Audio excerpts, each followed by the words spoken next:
Hello friends, this is Mukesh Kumar. Welcome to my YouTube channel MK maths world. आज का हमारा topic है sets. तो सेट्स के कुछ टाइप्स के बारे में पढ़ेंगे। यह हमारे 11th क्लास का पार्ट 2 है। पार्ट 1 हमने पिछले वीडियो में कवर किया था। तो चलिए वीडियो को स्टार्ट करते हैं। सेट्स होता क्या है? एम्प्टी सेट पे हम लोग अभी बात कर रहे हैं। एम्प्टी सेट क्या है? ठीक है, एम्प्टी सेट क्या है? नाम से ही क्लियर है कि एम्प्टी, इसके पास कोई एलिमेंट नहीं होगा। A set containing no element at all is called an empty set. इसको हम डिनोट कैसे करेंगे? It is denoted by phi और मिडिल ब्रैकेट, इससे हम डिनोट करते हैं। एक एग्जांपल कोई ले लेते हैं एम्प्टी सेट का। सपोज दैट x है ना, a equal to x such that x belongs to natural number and x जो है 4 और 5 के बीच का है। मतलब x is greater than 4 but less than 5। तो 4 और 5 में कोई नेचुरल नंबर आता है? नहीं आता है। इसका मतलब है कि ये एम्प्टी हो गया, ऐसा कोई x एग्जिस्ट नहीं करेगा। तो इस कलेक्शन में कोई भी एलिमेंट नहीं आ पाएगा। तो इसको या तो हम 5 लिख सकते हैं या आप मिडिल ब्रैकेट लिख सकते हैं। कोई एक दूसरा एग्जाम्पल ले लेते हैं, ठीक है। सपोज कीजिए कि x such that x square minus 16 equals to 0 and x is an odd natural number. तो आप बताइए, कोई भी ऑड नेचुरल नंबर के लिए उसका स्क्वायर क्या होता है? किसी भी ऑड का स्क्वायर, जैसे 3 है, 3 का स्क्वायर 9 है, 5 है, 5 का स्क्वायर 25 है। तो ये इवन है 16 और ये ऑड है, तो ये कभी भी डिफरेंस 0 होगा? नहीं होगा। इसका मतलब है कि कोई भी ऐसा ऑड नेचुरल नंबर एग्जिस्ट करता ही नहीं है x जो इस इक्वेशन को सेटिस्फाई करे। इसका मतलब कि इस कलेक्शन में भी कोई एलिमेंट एग्जिस्ट नहीं करेगा। तो इसको हम लिख सकते हैं 5। ये भी हमारा क्या हो गया? एम्प्टी सेट हो गया। अब हम लोग देखते हैं non empty set. Non empty set तो नाम से स्पष्ट है कि ऐसा सेट जो एम्प्टी नहीं हो, ठीक है। तो इसका डेफिनेशन क्या हो सकता है? A set which has at least one element is called a non-empty set। इसका मतलब है इसके पास कम से कम एक एलिमेंट होना चाहिए, तभी ये जाके नॉन एम्प्टी होगा, ठीक है। चलिए कुछ एग्जांपल ले लेते हैं। जैसे कि आप देख लीजिए, ठीक है। ए हो गया हमारा, बी कोई एक एग्जांपल ले लेते हैं, सी कोई भी लेटर ले लीजिए, डी 2 3 5 6 कुछ भी ले लीजिए।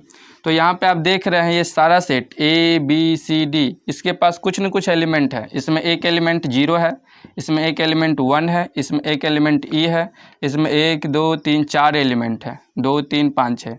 तो इसका मतलब है कि ये सब के सब नॉन एम्प्टी सेट है, ठीक है। तो नॉन एम्प्टी सेट में सिंपली क्या होता है कि नंबर ऑफ एलिमेंट्स 0 नहीं होता है, या तो 1 होगा या 1 से ज़्यादा होगा, 0 नहीं होगा, ठीक है। चलिए आगे देखते हैं। सिंगलटन सेट किसको कहते हैं? सिंगलटन सेट नाम से ही स्पष्ट है, ऐसा सेट जिसके पास सिंगल एलिमेंट हो उसको सिंगलटन सेट बोल देंगे, ठीक है। अ set containing exactly one element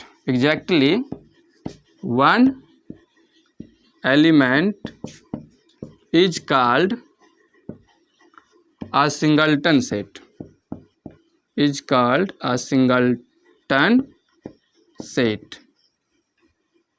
ठीक है। तो ऐसा सेट जिसके पास एग्जैक्टली 1 ही एलिमेंट हो, न एक से कम हो ना एक से ज़्यादा हो तो उसको आप सिंगल्टन सेट कह सकते हैं। एग्जाम्पल देख लीजिए, कोई एक सेट ए ले लेते हैं, यहाँ पे देखिए जीरो भी एक एलिमेंट होता है, तो जीरो को आप कुछ मत समझिए, ये कुछ है, zero is nothing but something. Okay, यहाँ पे आप एक बी ले लीजिए, 1, ये सब के सब सिंगल्टन सेट है। सी ले लीजिए, मानकर चलिए कोई 5 ले लीजिए, पाई सॉरी, इस तरीके से आप ले सकते हैं, ई एक्सेट्रा। ये सब के सब क्या है, सिंगल्टन सेट है, because each of these sets having one element. So ये ऑल सेट क्या है, सिंगल्टन सेट के एग्जाम्पल्स हैं। चलिए अब हम लोग देखते हैं फाइनाइट सेट और इनफाइनाइट सेट। ठीक है, फाइनाइट सेट किसको कहेंगे और इनफाइनाइट सेट किसको कहेंगे। फाइनाइट का मतलब होता है जो पता हो, फाइनाइट हो, है ना। Number 4, finite set. A set, इसका डेफिनेशन देखते हैं। A set in which the process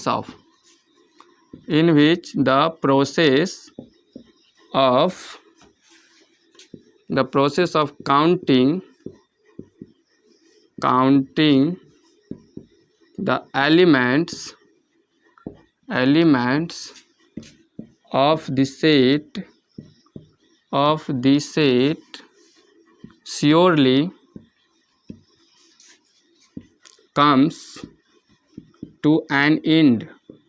मतलब कि जब हम ऐसा सेट जिसमें एलिमेंट्स को अगर हम काउंट करने लगे तो निश्चित रूप से वो किसी पॉइंट पे जाके एंड करना चाहिए, ख़त्म होना चाहिए, उसका आखिरी एलिमेंट हमको पता होना चाहिए। To n and is called a finite set। Okay, अब यहाँ पे एक चीज़ ध्यान दीजिएगा कि अ सेट, फाइनाइट सेट होने के लिए वो एम्प्टी सेट भी हो सकता है और नॉन एम्प्टी सेट भी हो सकता है। ठीक है, तो अब फाइनाइट सेट नीचे में आप नोट करके लिख लीजिए।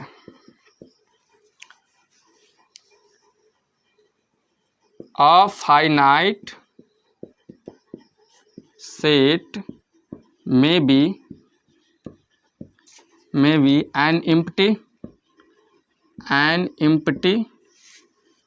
set or a non-empty set or a non-empty set। कोई भी फाइनाइट सेट या तो एम्प्टी होता है या तो वो नॉन एम्प्टी होता है। एम्प्टी में भी उसका एलिमेंट क्या है, जीरो है, पता तो है ना कितने एलिमेंट्स है। नॉन एम्प्टी में फाइनाइट होगा। ठीक है, तो एम्प्टी भी हो सकता है और नॉन एम्प्टी भी हो सकता है। नॉन एम्प्टी में क्या देखना है कि उसका आखिरी एलिमेंट कौन सा है वो पता होना चाहिए, निश्चित रूप से वो किसी आखिरी एलिमेंट पे जाके ख़त्म होना चाहिए, तभी जाके वो सेट क्या होता है, फाइनाइट होता है। ठीक है, इसमें एक चीज़ और हम लोग देखेंगे कि किसी फाइनाइट सेट के अंदर, ठीक है, फाइनाइट सेट के अंदर नंबर ऑफ डिस्टिंक्ट एलिमेंट्स को की संख्या को हम कैसे डिनोट करेंगे। ठीक है, तो सपोज कीजिए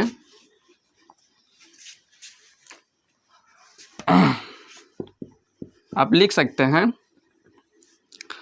द नंबर ऑफ डिस्टिंक्ट मतलब भिन्न, अलग अलग, distinct elements of a finite set is, finite set का कुछ नाम दे दीजिए, ए दे देते हैं, finite set A is denoted bye denoted by number of elements in set ए। इसको आप ऐसे डिनोट कर सकते हैं। इसका मतलब हुआ कि सेट ए के अंदर जितने नंबर ऑफ एलिमेंट्स है उसकी संख्या को ये डिनोट कर रहा है। तो ये आपने देख लिया। 5 नॉन फाइनाइट सेट, ठीक है। A set which is not finite is called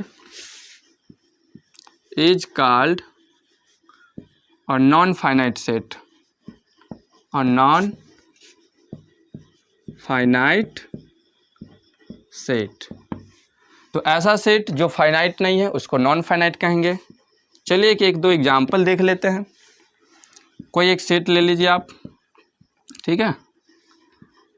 आपने ले लिया x such that x belongs to n, तो ये क्या हो जाएगा? नॉन फाइनाइट हो जाएगा। क्यों? क्योंकि इसके अंदर नंबर ऑफ एलिमेंट्स आपको पता नहीं है। नेचुरल नंबर का आखिरी एलिमेंट कौन सा होगा ये आपको पता है? नहीं। इसका मतलब ये फाइनाइट नहीं है। तो फाइनाइट नहीं है तो क्या होगा? नॉन फाइनाइट होगा। यहाँ पे क्या है? n ऑफ a जो है आपको पता ही नहीं है। n of a is not determined, या इज नॉट डिफाइंड भी कह सकते हैं, इज नॉट डिफाइंड, ठीक है। That's why it is a non finite set. कोई एक और अदर एग्जाम्पल ले लेते हैं। आप ले सकते हैं, कोई एक सेट ले लीजिए x A such that x is a point on the circle। तो किसी सर्कल पे नंबर ऑफ पॉइंट्स कितने होते हैं? इनफाइनाइट होते हैं। इसका मतलब है कि यहाँ पे x कितने हो जाएंगे? इनफाइनाइट हो जाएंगे। इसको अगर आप करना चाहे तो लिख सकते हैं x1 x2 x3 dot dot dot, infinite तक जाएगा। सो ये क्या है? नॉन फाइनाइट सेट है, ठीक है। तो इस हिसाब से आप फाइनाइट और नॉन फाइनाइट देख लिए, कितने भी हो सकते हैं। जितने भी नेचुरल नंबर है, इंटीजर्स है, रियल नंबर है, रेशनल नंबर है, सब के सब क्या है? नॉन फाइनाइट सेट्स हैं, ठीक है। आप यहाँ पे लिख सकते हैं एग्जाम्पल में क्या क्या है। n नेचुरल नंबर का सेट n होता है, set of natural number, set of natural number. इसी हिसाब से आप देखेंगे तो z, q rational number, r etc, ये सब क्या है? एग्जाम्पल है, examples of non finite set, non finite sets, ठीक है। तो आज आपने देखा इस वीडियो में कि एम्प्टी सेट क्या होता है, नॉन एम्प्टी सेट क्या होता है, सिंगलटन सेट क्या होता है, फाइनाइट सेट क्या होता है, नॉन फाइनाइट क्या होता है, number of elements in a finite set कैसे डिनोट करते हैं, और कुछ एग्जांपल्स आपने देखा कि नॉन फाइनाइट सेट का कुछ एग्जांपल्स क्या क्या हो सकते हैं। तो आई होप आपको ये वीडियो पसंद आया होगा। अगर वीडियो पसंद आई हो तो लाइक करें, सब्सक्राइब करें एंड बेल आइकन को प्रेस करें, ठीक है। धन्यवाद, थैंक यू।